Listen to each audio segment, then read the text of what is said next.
Local farmers continue to say this drought is the worst many of them have ever seen. It's hurting every industry from feed stores to the fields. Alina Noakes has more on the impacts in central Louisiana. Well, we're still supposed to have green grass. You know, our cows are supposed to be still eating grass right now. But that's not the case. Jacob Rayburn and his dad, Jack, have watched as the grass in their 200-acre pasture has dried up.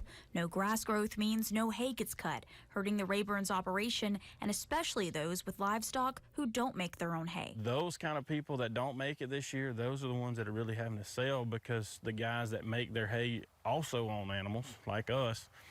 And we can't afford to sell anything that we have. We have to hold on to every roll we got. Rayburn estimates hay production will be down at least 60% due to the drought. As their grass struggles to grow, it could drastically impact the health and quality of their cattle. When they pick, they pull with the front and then they chew in the back. Well, they pick so close to the ground right now because the grass is so short. So therefore, it's going to affect their health with that. Plus, they're eating dirt, which can eventually cause worms.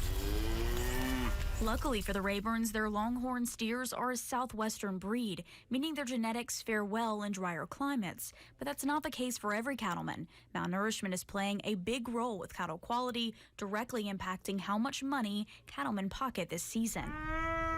We're having to buy extra feed and hay to feed those animals to get that protein to eventually make money on that on the backside.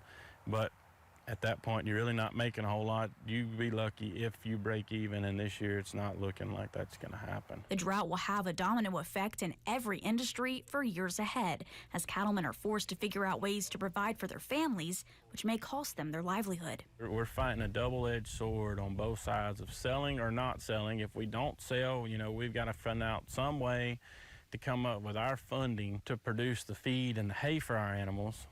And then if we do sell, we got to come up with the funding at some point if we want to get back into the industry. They're desperate for help, looking to the federal government for funding. That's why every farmer and cattleman needs to submit their own drought reports. If the USDA's drought monitor continues to portray a less than dire situation, that help may not come soon enough. For News Channel 5, I'm Alina Noakes.